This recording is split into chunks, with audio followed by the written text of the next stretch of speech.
Prions. Au nom du Père et du Fils et du Saint-Esprit, ainsi soit-il.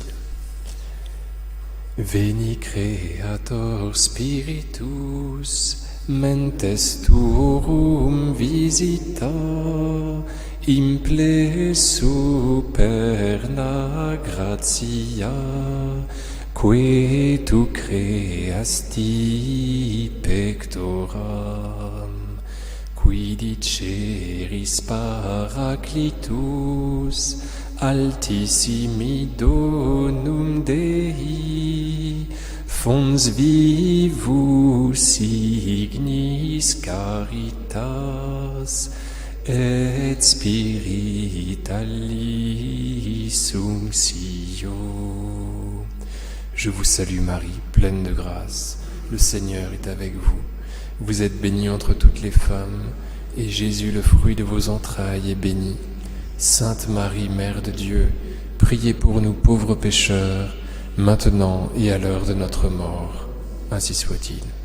Nos saints anges gardiens, Saint Pierre apôtre, Saint Nicolas, Notre-Dame des Armées, au nom du Père et du Fils et du Saint-Esprit, ainsi soit-il. Alors, on continue sur Saint Pierre, et nous en arrivons à la confession de Pierre et à la première annonce de la Passion. Jésus vient de faire un long tour en Décapole. Décapolis, ça veut dire 10 villes en grec. C'est une région païenne au nord-est de la Terre Sainte, dans laquelle Seigneur Jésus a un petit peu évolué. Voilà. Dans les chapitres précédents de l'Évangile selon saint Matthieu, où il a fait des guérisons. Et là, il arrive à Césarée de Philippe, donc au nord-est de la Terre Sainte. Aujourd'hui, c'est une ville qu'on peut confondre avec Banias, qui est sur le plateau du Golan. Et c'est une zone qui a été piquée par Israël à la Syrie. Donc on peut y aller aujourd'hui, quand on va en pèlerinage en Israël, on peut aller dans cette zone qui est une zone occupée en fait, qui est une zone en guerre. Mais on peut aller jusque là-bas. Voilà, alors que si on va en Syrie, eh bien on ne peut pas aller jusque là-bas. Voilà. Bref, alors, Matthieu 16. Jésus, arrivé dans la région de Césarée de Philippe, demandait à ses disciples, au dire des gens, qui est le Fils de l'homme ? Ils répondirent, pour les uns, Jean le Baptiste, pour d'autres, Élie, pour d'autres encore, Jérémie ou l'un des prophètes. Jésus leur demanda, et vous, que dites-vous, pour vous, qui suis-je ? Alors Simon-Pierre prit la parole et dit, tu es le Christ, le Fils du Dieu vivant. Prenant la parole à son tour, Jésus lui dit, heureux es-tu, Simon, fils de Jonas, ce n'est pas la chair et le sang qui t'ont révélé cela, mais mon Père qui est aux cieux. Et moi je te le déclare, tu es Pierre, et sur cette pierre je bâtirai mon église, et la puissance de la mort ne l'emportera pas sur elle. Je te donnerai les clés du royaume des cieux, tout ce que tu auras lié sur la terre sera lié dans les cieux, et tout ce que tu auras délié sur la terre sera délié dans les cieux. Alors il ordonna aux disciples de ne dire à personne que c'était lui le Christ. À partir de ce moment, Jésus commença à montrer à ses disciples qu'il lui fallait partir pour Jérusalem, souffrir beaucoup de la part des anciens, des grands prêtres et des scribes, être tué et le 3e jour ressusciter. Pierre, le prenant à part, se mit à lui faire de vifs reproches. « Dieu t'en garde, Seigneur, cela ne t'arrivera pas. » Mais lui, se retournant, dit à Pierre, « Passe derrière moi, Satan. Tu es pour moi une occasion de chute. Tes pensées ne sont pas celles des hommes, mais ne sont pas celles de Dieu, mais celles des hommes. » Alors Jésus dit à ses disciples, « Si quelqu'un veut marcher à ma suite, qu'il renonce à lui-même, qu'il prenne sa croix et qu'il me suive. » Césarée de Philippe, c'est une région merveilleuse au pied de l'Hermon, chaîne de montagnes culminant à 2814 mètres et s'étendant sur 40 km du nord au sud. Cette chaîne forme la frontière naturelle entre 3 pays. Sa pente ouest appartient au Liban, sa pente est à la Syrie, sa pente sud à Israël. Les Arabes l'appellent Djebel Es-Sher, la montagne tête, car elle est la tête de toutes les eaux qui irriguent la région. De sa pente ouest sort le Litani, fleuve du Liban. De sa pente est, le cours d'eau qui arrose l'oasis de Damas. De sa pente sud jaillissent les 3 sources des 3 rivières qui, en confluant, forment le Jourdain. À Banias, on dit que la montagne accouche du fleuve. Lors de la fonte des neiges, vers la fin du mois de mars ou en avril, l'eau y sourd en un flot torrentiel. Césarée de Philippe est à côté de Banias, d'après ce franciscain. Voilà. Vianney de Lalande. C'est là que Jésus, après une longue et sans doute assoiffante pérégrination en Décapole, pose la question cruciale: pour vous, qui suis-je? Que l'on pourrait comprendre ainsi: ne suis-je pas l'unique source à laquelle vous pouvez vraiment étancher votre soif? Donc près de cette source de Banias, de Césarée de Philippe, le Seigneur pose la question source. À partir de la réponse qu'on va donner à cette question, va se déterminer toute notre vie. Si Jésus est Dieu, s'il est le Messie, alors tout doit changer dans notre vie. Il faut que nous prenions acte que Jésus est Seigneur, et alors normalement tout change. S'il est Seigneur, tout doit changer vraiment. Matthieu 16,16 « Tu es le Christ, le Fils du Dieu vivant ». Saint Pierre prend la parole et dit au Seigneur Jésus qu'il est le Christ, c'est-à-dire le Messie. Vous savez que Christ en grec, c'est la traduction du mot Messie en hébreu. Ça veut dire celui qui a reçu l'onction. C'est celui que les Juifs attendent, vous savez, et qui doit venir de la descendance de David, puisque vous savez que le prophète Nathan, dans le 2e livre de Samuel, avait promis à David un roi qui lui ressemblerait et qui serait en même temps le Fils de Dieu et dont le règne n'aurait pas de fin. Donc on attendait quelqu'un qui était comme David, donc ayant reçu l'onction, c'est-à-dire un Messie. On attendait un Messie descendant de David et dont le règne n'aurait pas de fin. Voilà. Et ce Messie, donc les Juifs l'ont reconnu dans beaucoup de personnages, dans beaucoup de descendants de David, mais c'était quand même pas le Messie, c'est-à-dire le Fils de Dieu, puisque Nathan avait annoncé un Messie qui serait en même temps Fils de Dieu. Donc tous les Messies qui s'inscrivaient dans la lignée de David et qui avaient été suivis par les Juifs, en fait, ils s'avéraient à un moment donné, quand ils mouraient, qu'ils n'étaient pas les vrais Messies, puisque leur règne, vous voyez, touchait à leur fin au moment où ils mouraient. Et donc voilà que Saint Pierre dit qu'il est le Messie, c'est-à-dire celui qui en même temps est le Fils de Dieu et qui ne doit pas mourir, le Messie particulier. Tu es le Christ, tu n'es pas seulement un Christ, un Messie, mais celui qui est aussi de filiation divine. Voilà ce que dit Nathan en 2 Samuel. Quand tes jours seront accomplis et que tu reposeras auprès de tes pères, je te susciterai dans ta descendance un successeur qui naîtra de toi, et je rendrai stable sa royauté. C'est lui qui bâtira une maison pour mon nom, et je rendrai stable pour toujours son trône royal. Moi je serai pour lui un père, et lui sera pour moi un fils. Donc Saint Pierre discerne en Jésus celui qui est le Fils de Dieu. Donc le Messie annoncé par Nathan. Voilà. Personne d'autre n'a pu l'être jusqu'à présent. Heureux es-tu, Simon, fils de Jonas. Ce n'est pas la chair et le sang qui t'ont révélé cela, lui répond Jésus, mais mon Père qui est aux cieux. Alors faisons un détour par l'évangile selon saint Luc, selon lequel Jésus exulta de joie sous l'action de l'Esprit Saint. Et à ce moment-là, il dit « Père, Seigneur du ciel et de la terre, je proclame ta louange. Ce que tu as caché aux sages et aux savants, tu l'as révélé aux tout-petits. Oui, Père, tu l'as voulu ainsi dans ta bienveillance. Tout m'a été remis par mon Père. » Donc, dans cet évangile selon saint Luc, Jésus exulte parce que le Père révèle des choses aux petits. Et il dit juste après que tout lui a été remis par son Père. Autrement dit, Jésus se classe incontestablement parmi les petits. Vous voyez ? En d'autres mots, merci Père de te révéler aux petits, et juste après, tout m'a été remis par mon Père. Si le Père se révèle aux tout petits, et que Jésus dit ensuite que le Père s'est révélé à lui, il se désigne, à mots couverts, mais quand même très clairement, comme un petit. Jésus, toute sa vie, a observé l'esprit d'enfance qu'il nous prêche. Il ne se permettrait pas de nous le prêcher s'il ne l'avait pas lui-même observé, ce commandement de l'esprit d'enfance.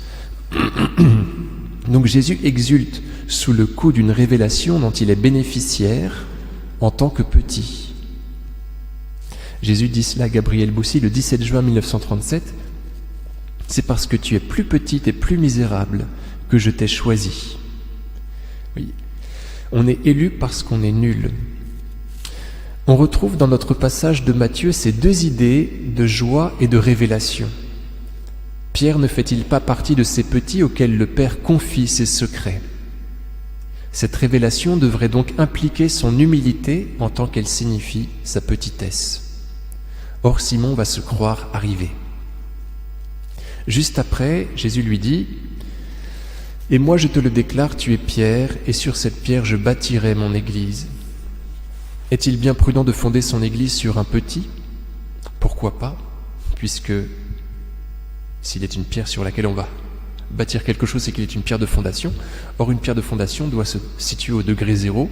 Voilà, bon, c'est un petit peu facile, mais surtout parce que, comme le dit saint Paul, « Lorsque je suis faible, c'est alors que je suis fort. » Pour Pierre, il s'agira toujours de toujours s'appuyer sur le roc qu'est le Christ, ainsi qu'il le prêchera dans sa première lettre. Il y a ceci dans l'Écriture: « Je vais poser en Sion une pierre angulaire, une pierre choisie, précieuse. Celui qui met en elle sa foi ne saurait connaître la honte. » Alors Jésus continue: « Et la puissance de la mort ne l'emportera pas sur elle. » Je fais un petit détour par la vie de Sainte Catherine de Sienne, contée par le bienheureux Raymond de Capoue, qui était son père spirituel. « Tu es celle qui n'est pas, lui dit un jour Jésus à Sainte Catherine de Sienne. Tu es celle qui n'est pas, je suis celui qui suis. Si tu gardes en ton âme cette vérité, jamais l'ennemi ne pourra te tromper, tu échapperas à tous ses pièges. » Si Saint Pierre reste bien pierre de fondation, s'il reste petit, il déjouera l'ennemi et l'Église portée par lui vaincra le mal. Vous voyez comme tout est logique dans la déclaration de Jésus. Il ne manquerait plus que ça, que ce ne soit pas logique, vous voyez. Mais reprenons-la en entier. Prenons la parole à son tour, Jésus lui dit: « Heureux es-tu, Simon, fils de Jonas, ce n'est pas la chair et le sang qui t'ont révélé cela, mais mon Père qui est aux cieux. » Autrement dit, tu fais partie des petits auxquels mon Père fait des révélations particulières. Et moi je te le déclare, tu es Pierre, et sur cette pierre je bâtirai mon Église. Parce que tu es tout petit et donc capable de te laisser fortifier par moi, je fais de toi une pierre de fondation, quelque chose de solide. Et la puissance de la mort ne l'emportera pas sur elle, puisque tu es petit, tu pourras déjouer tous les plans de l'ennemi, parce que tu resteras dans ma main. C'est saint Jean Chrysostome qui dit « Prenez garde de ne pas devenir des loups, parce qu'à ce moment-là, vous vous retrouveriez avec le pasteur contre vous. Alors que si vous restez des brebis, eh bien vous bénéficiez de la protection du pasteur. » Donc vous voyez, Pierre est déclaré à mots couverts petit, alors qu'il lui a fait une révélation. Cela signifie sa petitesse, et c'est en raison de cette petitesse qu'il peut devenir Pierre, qu'il peut devenir fort, et qu'il peut faire vaincre l'Église, qu'il peut vaincre le démon et faire vaincre l'Église sur le démon. Alors ensuite, Jésus continue son discours: « Je te donnerai les clés du royaume des cieux, tout ce que tu auras lié sur la terre sera lié dans les cieux, et tout ce que tu auras délié sur la terre sera délié dans les cieux. » Les clés. Alors, on en parle beaucoup des clés dans l'Écriture sainte. Avant que je n'oublie, il faut savoir aussi que les clés dans le monde rabbinique, c'est les clés de l'Écriture. L'Écriture qui parfois est obscure. Et c'est le pape qui a ce pouvoir-là d'interpréter justement les Écritures et de faire qu'elles soient comprises par chaque génération. Cependant, il s'agit aussi d'autre chose, de quelque chose de très général. Voilà, les clés. Jésus dit à Saint Pierre que ce qu'il ouvrira sera ouvert, que ce qu'il fermera sera fermé, Et on peut imaginer tout un tas de choses, à commencer par les portes du paradis. En Apocalypse 3,7, on entend cela, et là encore c'est très général. À l'ange de Dieu qui est à Philadelphie écrit: ainsi parle le Saint, le vrai, celui qui détient la clé de David, celui qui ouvre et nul ne fermera, celui qui ferme et nul ne peut ouvrir. Donc on retrouve, vous voyez, exactement la même idée d'ouverture et de fermeture inexorable. Avec Jésus, avec Dieu pour sujet. Normalement c'est Dieu, vous voyez, c'est le Saint, c'est le vrai, qui détient la clé de David et qui a ce pouvoir-là d'ouvrir et de fermer inexorablement. Pierre reçoit ce pouvoir-là, c'est-à-dire qu'il reçoit le pouvoir même de Dieu, non pas pour régner à sa place, mais pour le faire régner. Alors j'ai mis un exemple de cela, vous voyez, j'ai illustré ce que je viens de dire là, par le livre des Actes des Apôtres. Vous savez, un jour Saint Pierre voit un grand linge descendre du ciel, se poser devant lui, dans lequel il y a des quadrupèdes, vous voyez, des animaux que Saint Pierre sait être impurs selon la loi juive, et à ce moment-là, Dieu lui commande de sacrifier et de bien vouloir manger. Et après, juste après cela, surviennent des émissaires du centurion Corneille. Saint Pierre reçoit l'ordre de suivre ces émissaires, il rejoint le centurion qui lui dit: qu'est-ce que tu as à me dire ? Voilà, et à ce moment-là, l'Esprit Saint fond sur Corneille et sur les siens, et Saint Pierre comprend que ces païens sont adjoints au peuple élu et qu'il ne faut pas déclarer impur ce qui ne l'est pas. Voilà. Donc vous voyez, il va décréter quelque chose que Dieu lui a demandé de décréter. Dieu lui demande de déclarer pur tous les aliments, et il va le faire. Voilà. Il va le décréter ensuite. Donc c'est parce que Dieu le lui a demandé. Il s'agit pour Pierre de reconnaître les œuvres du Père et de les prolonger. Alors un tout petit mot sur le dogme de l'infaillibilité pontificale qui a été promulgué le 18 juillet 1870 par les pères du Concile Vatican I qui ont défini ce dogme, et ce dogme a été validé à nouveau en 1964, donc au Concile Vatican II. Dans des conditions très restrictives, le pape peut exprimer de manière certaine ce qui est vrai en matière de foi ou de mœurs. Jusqu'à présent, l'infaillibilité n'a joué qu'une seule fois, lors de la définition du dogme de l'Assomption à la Toussaint 1950. Pie XII avait écrit à tous les évêques leur demandant: est-ce que vous pensez que l'Assomption corporelle de la Bienheureuse Vierge puisse être proposée et définie comme dogme de foi, et est-ce que vous, votre clergé et vos fidèles, vous désirez cela? Il avait reçu un oui massif. Comme pour la définition du dogme de l'Immaculée Conception, un petit peu plus tôt, mais pour lequel le Saint-Père n'avait pas engagé son infaillibilité, parce que ça n'existait pas encore, si vous voulez, ça n'avait pas encore été déclaré. Le pape avait consulté les évêques et tout le peuple chrétien. Ceux-là, donc les évêques, ayant hérité du pouvoir des clés, parce qu'ils reçoivent exactement le même pouvoir que reçoit Pierre, 2 chapitres plus loin dans le même évangile selon saint Matthieu, ceux-là ayant hérité du pouvoir des clés, et celui-ci, c'est-à-dire le peuple chrétien, ne faisant qu'un avec la pierre qui le fonde, eh bien ils avaient mission de s'exprimer sur ce que le Saint-Père entendait promulguer en matière de dogme. Donc, c'est un peu compliqué ce que je vous raconte là, mais le Saint-Père, à certains moments, peut se sentir poussé par l'Esprit Saint à déclarer que quelque chose est complètement irréfutable, mais il ne se permettra de le faire qu'après consultation du peuple de Dieu, puisque on ne forme qu'une seule construction, et il ne le fera qu'après avoir consulté tous les évêques, étant donné que eux aussi sont revêtus du pouvoir des clés, d'après Matthieu 18. Voilà. Donc, ce sont les conditions de la promulgation d'un dogme, c'est que vraiment l'ensemble de la chrétienté soit d'accord avec ce qu'on entend promulguer, et il le fait en de très rares occasions, en matière de foi ou de mœurs seulement. Il l'a fait pour le dogme donc de l'Assomption. Dans l'encyclique Evangelium Vitae, il y a quelque chose qui ressemble fortement à une déclaration d'infaillibilité, c'est quand le pape Jean-Paul II déclare que l'embryon a dignité humaine. Voilà. Donc il met toutes les formes, il n'y a pas le mot infaillibilité, voyez, mais il dit qu'il est sûr de ne pas se tromper à ce niveau-là, en disant que le petit à naître est revêtu de la dignité humaine, qu'il est un être humain. Donc il le dit avec beaucoup de solennité. Je pensais que c'était l'infaillibilité qui entrait en jeu à ce niveau-là, mais en étudiant un petit peu la question, il paraît que non. Bon.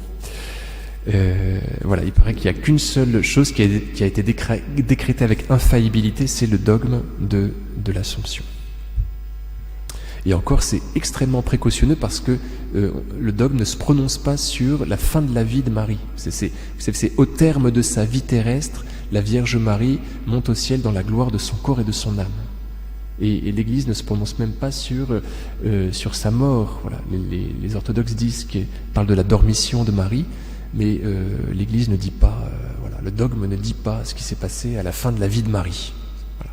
Donc c'est hyper précautionneux. Voilà. C'est là qu'on voit aussi l'humilité du pape, mais peut-être qu'il devrait plus profiter de ce pouvoir. Voilà. Bon. Alors, voilà ce que lui dit le Seigneur Jésus. Et puis, Saint Pierre va se croire arrivé.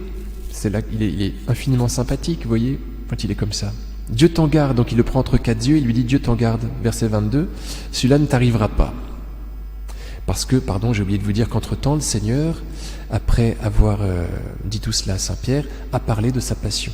Et cela n'a pas plu à Saint Pierre, qui se sent autorisé à prendre Jésus entre quatre yeux et à lui dire ce qu'il en pense. Voilà. Cela ne t'arrivera pas. Et alors Jésus lui répond très très vertement. Et cela va certainement beaucoup chagriner Pierre, parce que Jésus lui parle comme ça. Vade post me satana, scandalum est mihi, arrière. Et plus précisément, à l'arrière. Vous voyez, parce que en Matthieu 4,10, Jésus va renvoyer le diable en lui disant vade satana. Là c'est vade post me satana. Il y a quelque chose de différent. Vous voyez, c'est pas, il ne dégage pas Pierre, il le fait partir, il se défait de son emprise, mais il lui demande de bien vouloir se mettre derrière lui, de bien vouloir se constituer disciple. Et il joint à cet ordre-là un geste qui est celui de se retourner. Donc il met Pierre, malgré lui, dans cette posture de disciple, de suiveur. Disciple, ça veut dire, littéralement quoi, étymologiquement, c'est le suiveur. Voilà. Donc, il lui dit, va derrière moi. On pourrait traduire cela comme ça. Va derrière moi, Satan. Au verset suivant, ce qui corrobore cette interprétation, c'est qu'au verset suivant, Jésus va dire cela à tout le monde. Si quelqu'un veut venir à ma suite, qu'il prenne sa croix et qu'il me suive. Oui. Donc, Saint Pierre n'est pas renvoyé, il est renvoyé, mais mis en même temps derrière Jésus. Il a pour ordre de suivre Jésus. Il est intéressant de voir que Pierre, après avoir proféré la vérité, prête sa bouche au diable. Voilà. Il n'en est pas moins pape. Il est infiniment fragile, c'est tout simplement ce qu'il faut penser. Il faut prier pour lui. Donc juste après avoir été fait pape, si vous voulez, il déclare quelque chose que Jésus déclare venir de Satan. C'est quand même impressionnant. Mais il n'en est pas moins pape. Il n'en est pas moins cette pierre de fondation. Et le Seigneur Jésus l'éduque vertement. Il lui demande de bien vouloir redevenir disciple. Tu es un scandale pour moi. Autrement dit, tu pourrais me péter la figure. Voyez. Tu pourrais me tenter, Pierre. Jésus aimerait qu'on ne trouble pas sa détermination, pas de charité mal placée. Comme je l'ai dit dimanche dans mon homélie, vous savez, il y a 3 sortes de scandales. Il y a le scandale qui est perpétré par le pécheur. Voilà, qui entraîne, qui donne des idées de péché à d'autres. Il y a le scandale qui est perpétré par l'homme de bien, qui devrait montrer l'exemple mais qui ne le montre pas, et donc il entraîne au désespoir ceux qui aimeraient bien pouvoir progresser. Donc là, ce sont des scandales qui sont le fait du péché. Ensuite, il y a le scandale qui est perpétré par Saint Pierre. On pourrait dire que ce n'est pas vraiment un péché, mais c'est une charité mal placée. Il est gentil pour Jésus, il voudrait bien que la croix lui soit épargnée. Voilà. Cependant, c'est un discours démoniaque. Voilà. Il faut bien que nous reconnaissions que parfois nous pratiquons cette charité, cette mauvaise charité, en voulant détourner nos amis de la croix, nos enfants en particulier. En fait, on ne les aide pas. Voilà ce que dit cet évangile. Et puis enfin, il y a la troisième sorte de scandale, c'est celui qui est perpétré par Jésus lui-même. Et c'est quand Saint Jean-Baptiste est en train de, voilà, sa foi est en train d'être mise à mal, et Jésus lui fait dire « Heureux celui qui ne sera pas scandalisé à cause de moi ». Autrement dit, je sais que ma croix est quelque chose de terrible, je sais que vous pourriez tomber à cause de moi, je sais que je pourrais vous scandaliser. Donc bien évidemment que le scandale, en l'occurrence, ne peut pas être le fait du péché, parce que Jésus n'a jamais commis aucun péché. Par contre, il sait que sa croix peut être quelque chose de trop dur à voir, et donc il nous prie de bien vouloir ne pas être scandalisé par lui. Jésus, dans son humilité, reconnaît qu'il peut être lui-même scandale. Et Saint Paul va dire aux Corinthiens que Jésus est scandale pour les Juifs et folie pour les païens. Oui. Bref. Donc là, c'est Saint Pierre qui est scandale, avec une charité mal placée. Jésus, on le voit être ébranlé, il n'y a aucune concupiscence chez lui, il n'y a aucune marque de péché chez Jésus. Donc Saint Pierre n'est pas en train de faire saliver Jésus. Vous voyez, quand le démon vient nous parler, nous on est intéressés, on salive, on trouve ces suggestions intéressantes, c'est la concupiscence. Jésus et la Vierge Marie ne sont pas marqués par cela. Donc c'est un choc, c'est frontal si vous voulez. Cela déplaît au Christ, cependant cela l'ébranle quand même. Il est tenté. Alors on a du mal à imaginer un petit peu comment étaient les tentations de Jésus, parce que, comme je vous le disais, c'est frontal. Jésus ne trouve pas ça sympathique comme nous. Mais il est quand même ébranlé. Voilà. On saura aux cieux comment est-ce qu'il a réagi vraiment. Je vous ai mis quelques citations à propos de détermination spirituelle. Dès que les démons voient qu'une âme est chancelante et qu'elle n'est ni constante dans le bien, ni fermement résolue d'y persévérer, ils ne lui laissent de repos ni de jour ni de nuit, écrit sainte Thérèse d'Avila. Louis-Marie Grignon de Montfort dit cela à propos de la croix, qu'il la porte et non pas qu'il la traîne, et non pas qu'il la secoue, et non pas qu'il la retranche, et non pas qu'il la cache, qu'il la porte haute à la main. Et le curé d'Ars, ou bien nos penchants nous mènent, ou bien nous menons nos penchants. Ou bien nos penchants nous mènent, ou bien nous menons nos penchants. Voilà. Et Jésus aimerait bien ne pas être troublé par Pierre. Voilà. Il l'est véritablement, il le dit, tu es un scandale pour moi, tu pourrais me faire tomber. Arrête de me dire ce genre de choses. Alors oui, j'ai mis fuite de Thérèse de l'Enfant Jésus. C'est... Et voilà, bon.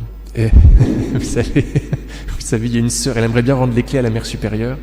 C'est l'occasion de parler avec sa frangine, parce que c'est sa sœur. Et puis une autre sœur qui dit que c'est à elle de rendre les clés à sa sœur.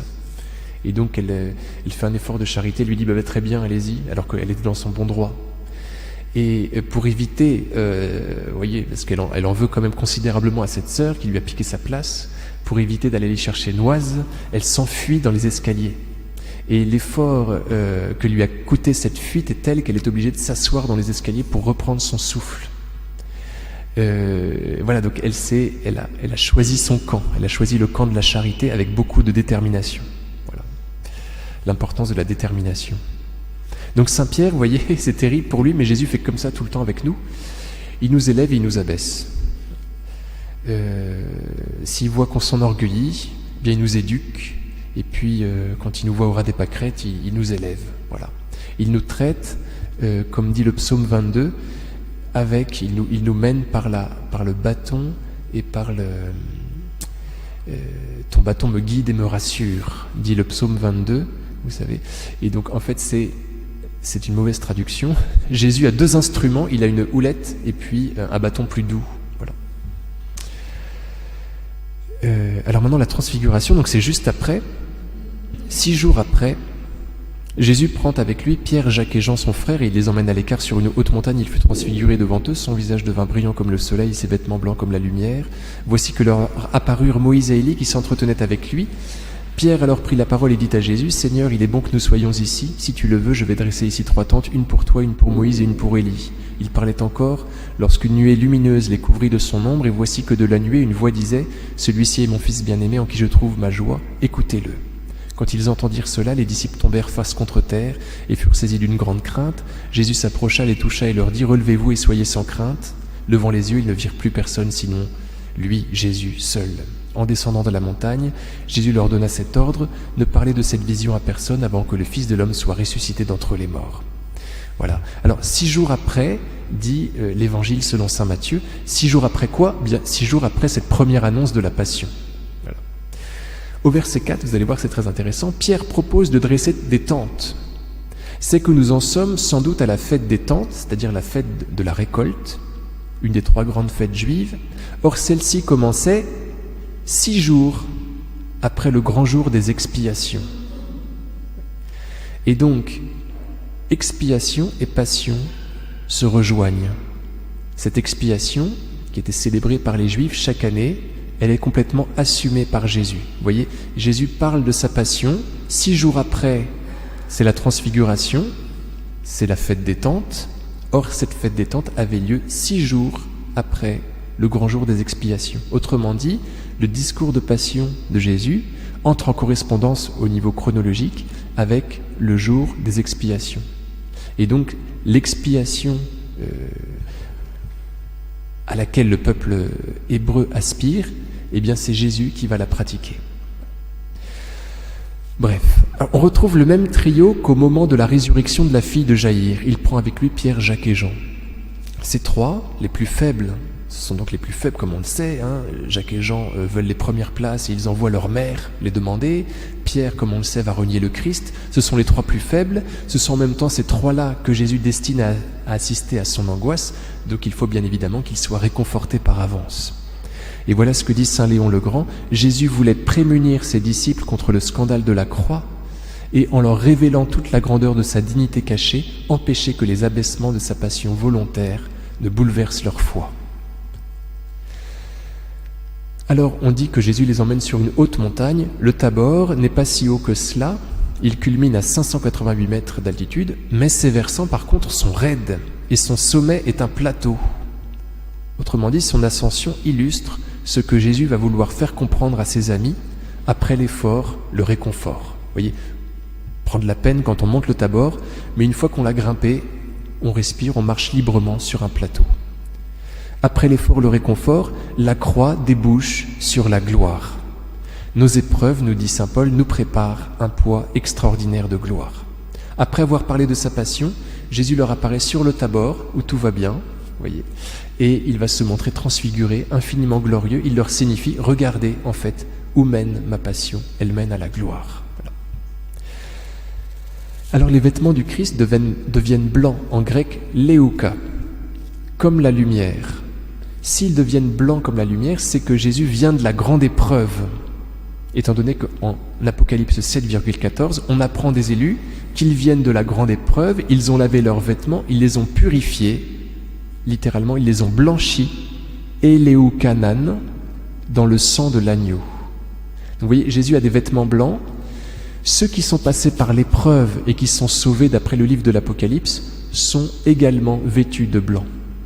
Donc si Jésus est vêtu de blanc, c'est qu'il est passé par l'épreuve. Sa gloire provient de son épreuve. C'est l'enseignement, vous voyez, du Christ, l'enseignement en geste du Christ. Autre chose, son visage brille comme le soleil. Si tout son être rayonne, c'est qu'il est en contact avec Moïse et Élie, c'est-à-dire avec la parole des prophètes, qui nous dit saint Pierre, dans sa 2e lettre, illumine. La parole des prophètes illumine. Jésus illumine parce qu'il est en contact avec Moïse et Élie, qui signifie la parole. Autrement dit, Jésus illumine parce qu'il obéit à ce qui est dû de lui dans l'Écriture. On parlait des souffrances du Messie. Jésus s'y plie, s'y conforme, parce qu'il est obéissant à la parole de Dieu, parce qu'il est face à la parole de Dieu, il est capable d'illuminer. Et on comprend que cette illumination provient du coup de son obéissance, de sa passion. Il est en vêtements blancs parce qu'il fait partie de ceux qui sortent de la grande épreuve, qui sont aussi vêtus de blanc. Il illumine parce qu'il a bien voulu obéir à ce que l'Écriture lui demande de pratiquer. Alors, c'est une idée qui vient de Benoît XVI, dans Jésus de Nazareth, tome 2. Benoît XVI dit cela, que le chemin de Jésus est un chemin à l'intérieur de la parole de Dieu. Voilà. En un mot, pour récapituler tout ce que nous venons de dire, en un mot, sa gloire provient de sa passion. Alors il faut remarquer, c'est intéressant, ça rentre pas directement dans le sujet, très rapidement, il faut remarquer la présence de Moïse en Terre Sainte. Vous vous souvenez que pour avoir manqué de confiance en Dieu, d'après le livre des Nombres, Moïse était mort avant d'avoir pu entrer en terre promise. Il avait été privé de terre promise, il avait pu la contempler depuis le mont Nebo, mais il avait manqué de foi, donc il n'y avait pas de terre promise pour lui. Parce que la première béatitude, vous savez, se décline comme cela: heureux les pauvres de cœur, c'est-à-dire heureux les confiants, le royaume des cieux leur appartient. Moïse avait manqué de foi, il fallait, pour servir d'exemple, qu'il ne puisse pas rentrer en terre promise. Or là, il y est. Sa tombe, nous dit Deutéronome 34,6, était restée introuvable. Il fallait bien s'attendre à le voir ressurgir à un moment donné. Voilà. Alors, nous en sommes à la fête des tentes, c'est-à-dire à la fête de la récolte. On installait des tentes dans les champs et on mettait les produits de la terre dans ces tentes avant de les rassembler en gros. Oui, donc on est à la fête des tentes. C'est comme si Moïse avait été finalement récolté dans le paradis. Le salut de Moïse nous suggère que cette glorification n'est pas seulement pour Jésus, mais pour l'ensemble de son corps. C'est son corps qui est glorifié, or nous sommes les membres de son corps. Cette gloire qu'il atteint, elle est aussi pour nous, si nous voulons bien lui emboîter le pas et vivre nos passions respectives. Alors Pierre s'exprime, il est très charmant, il nous est bon d'être ici, allons-y, montons les tentes de la fête, une pour toi, une pour Moïse et une pour Élie. Le « écoutez-le » qui retentit à ce moment-là, au verset suivant, qui lui coupe la parole, est surtout pour lui. Il n'avait pas voulu écouter Jésus, souvenez-vous, 6 jours plus tôt. Et donc Jésus, le Père va lui permettre de dire, tiens, écoute maintenant, surtout maintenant que tu vois la transfiguration, maintenant que tu vois la gloire, tu es plus à même de bien vouloir écouter. C'est vrai qu'il y a 6 jours, c'était compliqué, mais maintenant que tu vois où mène la passion, tu voudras bien m'écouter. Oui. Écoutez-le. Maintenant que vous voyez où conduit sa passion, à l'annonce de laquelle vous avez été si réfractaire. Mon fils souffrira, mais entrera dans la gloire. Pierre se souviendra de la voix du Père dans sa 2e lettre. Il dit dans sa 2e lettre, « Cette voix venant du ciel, nous l'avons nous-mêmes entendue quand nous étions avec lui sur la montagne sainte. Et ainsi se confirme pour nous la parole prophétique. Vous faites bien de fixer votre attention sur elle, comme sur une lampe brillant dans un lieu obscur, jusqu'à ce que paraisse le jour et que l'étoile du matin se lève dans vos cœurs. » Donc on voit pour saint Pierre le lien évident entre l'illumination et le contact avec la parole. C'est pour ça que Benoît XVI est autorisé à faire ce rapprochement bizarre, parce qu'il vient de saint Pierre, entre l'illumination du Christ et sa proximité avec la parole. Tout simplement parce que saint Pierre dit que l'illumination vient de là, elle vient de l'obéissance. Et donc il se rappelle de la transfiguration. Alors ensuite, un tout petit peu plus loin, nous avons la redevance du temple où saint Pierre intervient. Voilà, je passerai 3 minutes dessus, on terminera dans les temps. Comme ils arrivaient à Capharnaüm, ceux qui perçoivent la redevance des 2 drachmes pour le temple vinrent retrouver Pierre et lui dirent « Votre maître paye bien les 2 drachmes, n'est-ce pas ?» Donc c'est un impôt religieux, c'est un impôt pour le temple, c'est pas l'impôt pour Pilate, c'est l'impôt religieux, 2 drachmes. Il répondit « Oui ».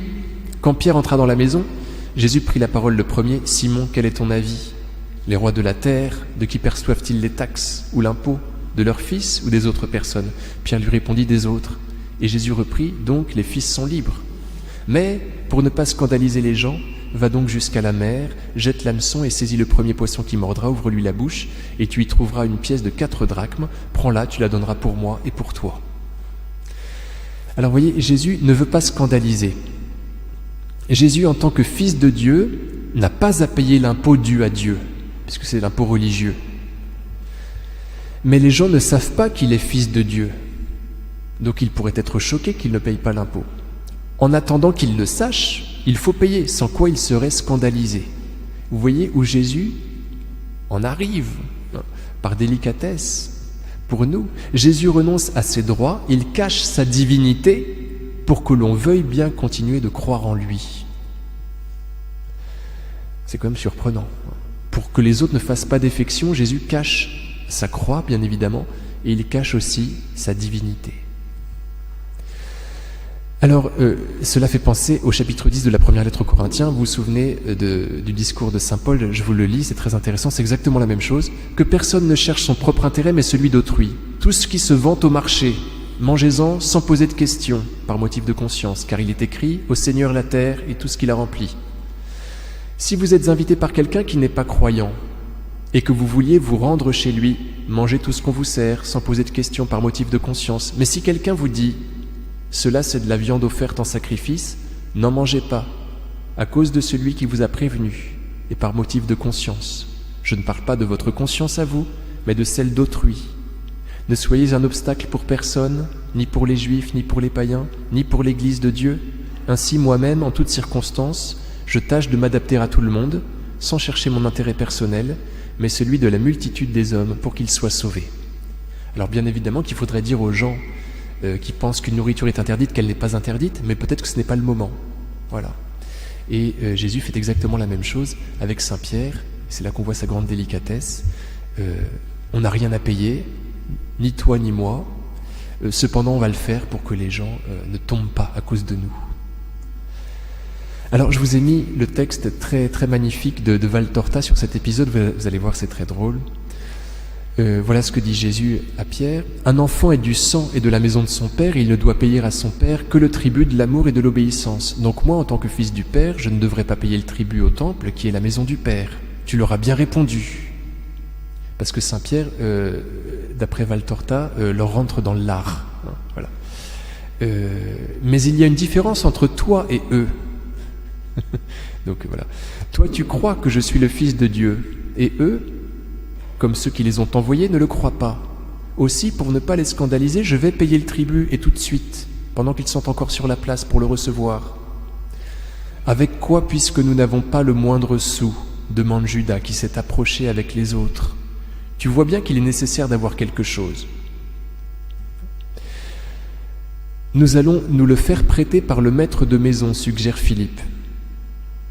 De la main, Jésus fait signe de se taire. Simon, fils de Jonas, va sur la rive et jette le plus loin que tu pourras un filin muni d'un solide hameçon, et dès que le poisson va mordre, tire à toi le filin. Ce sera une grosse prise. Sur la rive, ouvre-lui la bouche, tu y trouveras un stataire. Prends-le, rejoins ces deux hommes, et paie pour toi et pour moi, puis apporte le poisson. Un stataire, c'est 4 drachmes, c'est-à-dire c'est l'impôt pour 2 personnes. Pierre s'exécute, puis raconte. J'ai essayé d'être gentil comme une jeune fille, et je les ai appelés en disant « Et envoyez du fisc, prenez cela vaut 4 drachmes, n'est-ce pas? 2 pour le maître et 2 pour moi, et nous sommes quittes, n'est-ce pas? Au revoir, et spécialement à toi, cher ami, dans la vallée de Josaphat. » Je ne sais pas ce que ça veut dire. Ils sont fâchés parce que j'ai dit fisc. Nous appartenons au temple et non au fisc. Vous percevez les taxes comme les gabelous, leur répond Pierre. Pour moi, tout percepteur appartient au fisc. Voilà. Les apôtres ne peuvent s'empêcher de rire au récit de Pierre. Jésus, qui tentait de rester impassible, esquisse pourtant un léger sourire en déclarant « Tu es pire que la moutarde ». Et il conclut « Cuisez le poisson et dépêchons-nous, au crépuscule, je veux être revenu ici. » Voilà. Alors, 4e texte. Donc, ces textes sont très proches les uns des autres. Où apparaît Saint Pierre? Le dernier pour ce soir, j'y passerai 1 minute. Matthieu 18,21. Alors Pierre s'approcha de Jésus pour lui demander « Seigneur, lorsque mon frère commettra des fautes contre moi, combien de fois dois-je lui pardonner? Jusqu'à 7 fois. » Jésus lui répondit « Je ne te dis pas jusqu'à 7 fois, mais jusqu'à 70 fois 7 fois. » Il y a une variante qui dit, plusieurs variantes qui disent 77 fois 7 fois. C'est la même idée. Alors, Jésus vient de parler de la correction fraternelle, voilà, entre cet épisode-là du paiement de l'impôt religieux et celui où il est commandé par Jésus de pardonner indéfiniment. Il y a un petit passage sur la correction fraternelle où Saint Pierre, en tant que chef de l'Église, a autorité pour intervenir. Et donc là, il fait preuve de beaucoup de miséricorde. Il dit, comment est-ce que je dois faire, Seigneur, du coup, pour exercer cette charité fraternelle? Comment est-ce que je dois m'y prendre? Est-ce que je dois pardonner jusqu'à 7 fois? Ce qui est beaucoup, puisque les rabbins de l'époque prêchent en matière de miséricorde qu'on doit pardonner jusqu'à 3 fois, mais qu'on a le droit de s'abstenir de pardonner à partir de la 4e fois. Donc, Saint Pierre est infiniment généreux. D'ailleurs, le chiffre 7, il le sait bien, renvoie à l'infini. Donc, Pierre dit, est-ce que par hasard je ne devrais pas pardonner indéfiniment? Et Jésus de valider, de renchérir, et oui, et même jusqu'à 70 fois 7 fois. Tu dois être infiniment miséricordieux. Donc, Saint Pierre reçoit en particulier cette mission de la miséricorde. C'est à lui qu'elle est choix. Et c'est lui qui va se montrer le plus miséricordieux. Voilà mes amis pour ce soir, merci d'être venus dans le froid. Une ou deux questions peut-être? Denis? Ouais.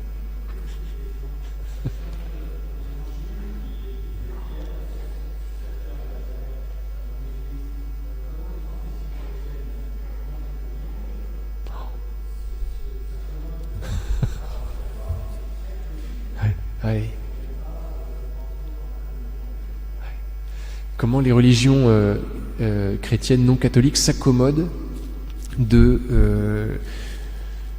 cette fondation sur Pierre? Je sais pas trop, Denis, ouais, je sais pas répondre à cette question. Ils doivent s'en tirer par des entourloupes. Certainement.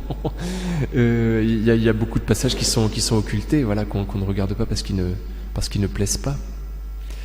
Luther appelait la lettre de Jacques qui commandait que les actions se joignent à la foi, une épître de paille. Voilà. Donc voilà, il y a des passages qu'on ne regarde pas. Mais c'est une très bonne question, je ne sais pas. Je ne saurais pas quoi vous dire. Oui.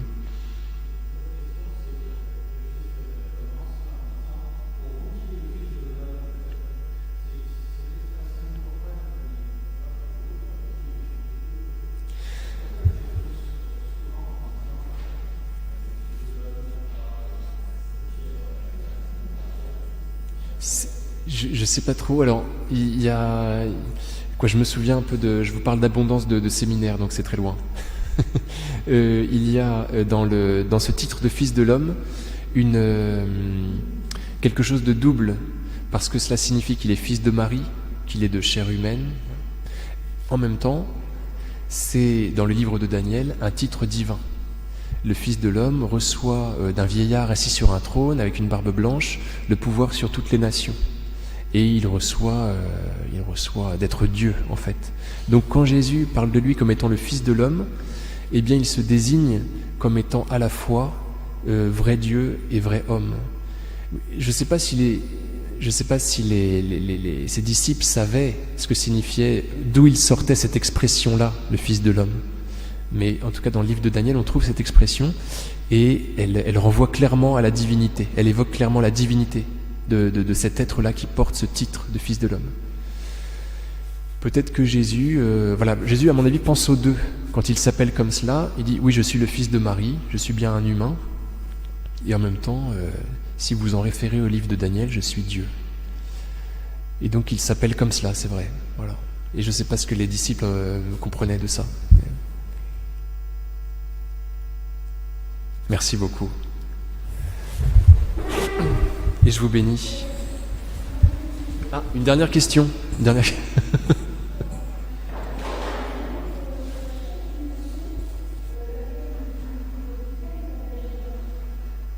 J'ai pas entendu. Oui. Vous me posez une colle. Mais non, je pense pas. Mais de fait, on est certain que quelqu'un qui est canonisé est aux cieux. Mais il y a une différence entre l'infaillibilité et la certitude. Ah, ok. Mais je vérifierai. Mais c'est pas parce que quelque chose n'est pas déclaré infaillible qu'il y a des chances que ce soit faux. Voilà. Bon, c'est assez flou le thème de l'infaillibilité. Alors, je vous bénis. Le Seigneur soit avec vous et que Dieu Tout-Puissant vous bénisse, le Père, le Fils et le Saint-Esprit. Bonne nuit!